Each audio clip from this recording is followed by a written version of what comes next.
ఘాటి చిత్రం ఎలా అనిపించింది? అంటే ఘాటీకి సంబంధించి ఆయన శ్రీనివాసరావు అని ఒక రైటర్ దగ్గర ఆ ఘాటీల జీవితం గురించి విన్నాడు. విన్న తర్వాత కృష్ గారు డిజైన్ చేసుకున్నటువంటి కథ ఇది. ఈ డిజైనింగ్లో చాలా వాస్తవాలు, ఆ లోకల్ పీపుల్ దగ్గర నుంచి తెలుసుకోవాల్సిన విషయాలు ఆయన మర్చిపోయాడు. ఆ మర్చిపోవడం అనేది సినిమాలో ఒక వాక్యూమ్గా తయారై తను అనుకున్న పద్ధతిలో క్యారెక్టర్లను నడిపించుకుంటూ వెళ్ళిపోయాడు. అదేమో నేల విడిచి సాము చేసినట్టు తయారైంది. అలా సినిమా అనేది పెద్దగా ప్రేక్షక రంజకంగా లేదు. ఏ సీన్ కా సీన్ బాగా తీసాడు, కానీ వీటన్నిటినీ కనెక్ట్ చేసేటువంటి ఒక స్క్రీన్ ప్లే ప్రాపర్గా లేకపోవడం అనేది ఒక వెలితిగా తయారైంది ఈ సినిమాకి.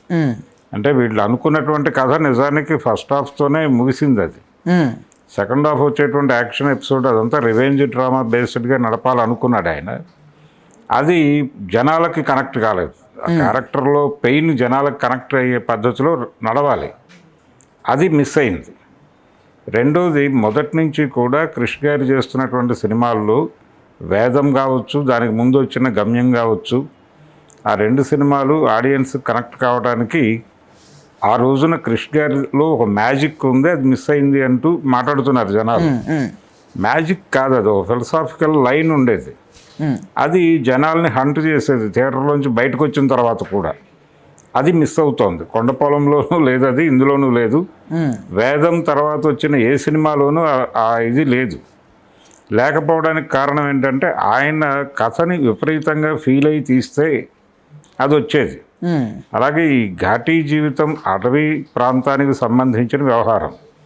అక్కడ చాలామంది వాళ్ళని ఆదివాసీలని లోబరుచుకుని రకరకాల పద్ధతుల్లో అక్కడ గంజాయి పండించి దాన్ని వాళ్ళతోనే ట్రాన్స్పోర్ట్ చేయించేయటం అనే కార్యక్రమం జరిగిపోతూ ఉంటుంది. ఈ జీవితాల్లో ఈ క్రమంలో వాళ్ళ జీవితాలు నాశనం అయిపోతూ ఉంటాయి. అక్కడే అలాగే గిరిగీసుకుని బతుకుతూ ఉంటారు. ఆ జీవితాలే, ఆ కష్టాలే అలాగే బతుకుతూ ఉంటారు. దాని నుంచి బయటపడడానికి ఏం చేయాలి అనేది ఒక ఆలోచన.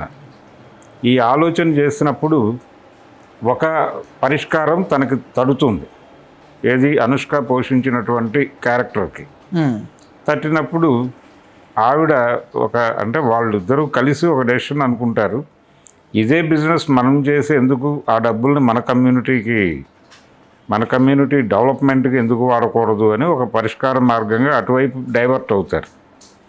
ఆ డైవర్షన్ దగ్గరే మొదటి తప్పు జరిగింది. జరిగి అక్కడి నుంచి అది నిజానికి దీని మీద ఒక రకంగా పుష్ప ఇన్ఫ్లుయెన్స్ ఉందా అనే అనుమానం వస్తుంది.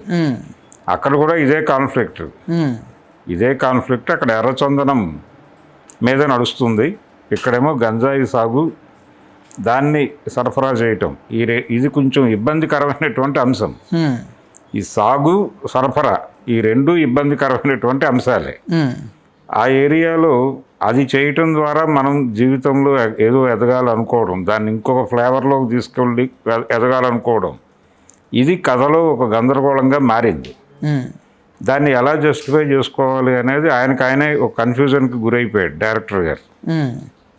ఎప్పుడైతే అయిపోయాడో నెమ్మదిగా దాన్ని ఒక రివెంజ్ డ్రామాగా మార్చి ఈ విక్రమ్ క్యారెక్టర్ని ఎలా క్లోజ్ చేయాలి అనే దిశగా ఆలోచన మొదలైంది.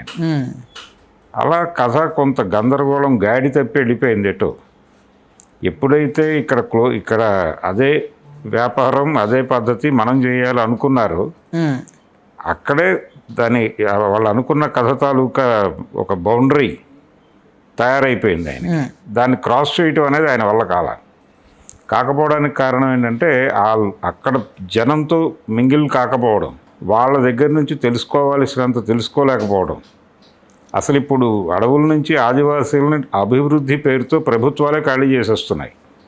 దీనిలో ఇంకొకటి ఏంటంటే, అక్కడికి పాఠశాలలు తీసుకురావడానికి ఒక ప్రయత్నం చేసి ప్రభుత్వానికి, ప్రభుత్వ శాఖలు విపరీతంగా లంచగొండిగా మారిపోయినాయి. విపరీతంగా డబ్బులు పెడితే తప్ప ఏ ప్రాంతానికి ఏ సౌకర్యము రావడం లేదు అనేది కొంత డిస్కషన్ జరిగింది సినిమాలో. ఆ డిస్కషన్ జనాలకి తలకాయ నొప్పిగా మారటం అంటే దాన్ని ప్రాపర్గా జనాలకు కనెక్ట్ అయ్యేలాగా తీయలేదు. రెండోది, ఆ కండిషన్ లేదు, ఇప్పుడు ఎక్కడ లేదు అనే విషయం ఆయనకు తెలియదు. కృషి గారికి. ఒకవైపు అడవుల నుంచి ఆదివాసీల్ని ఖాళీ చేయించడం అనేది ఆపరేషన్ కగార్ అనే పేరుతో కేంద్ర ప్రభుత్వం యుద్ధ ప్రాతిపదిక మీద చేస్తోంది. వాళ్ళ జీవితాల్లో వెలుగులు ప్రసరింపజేస్తాం, వాళ్ళని అభివృద్ధి పదంలో నడిపిస్తాం అని చెప్పి వాళ్ళని అడవుల్లో నుంచి బయటకు తీసుకొచ్చి ఎక్కడో చోట వాళ్ళకి నివాసాలు కల్పించి ఈ సాధారణ జీవితంలోకి పట్టుకొచ్చే ప్రయత్నం జరుగుతోంది ఆల్రెడీ.